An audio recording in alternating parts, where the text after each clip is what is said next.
রহমত খোদার পড়ে ঝরে ঝরে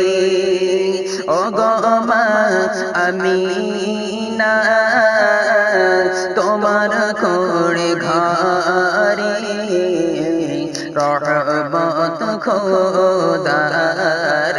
পড়ে ঝরে ঝরে সাহাবী চরণ চুমে ধন্য গোলাপ ফুল নামটি তাহার রাখা মোহাম্মদ রসূল ও গো মা আমিনা তোমার কোড়ে ঘরে রহমত খোদার পরে ঝরে ঝরে ও গো মা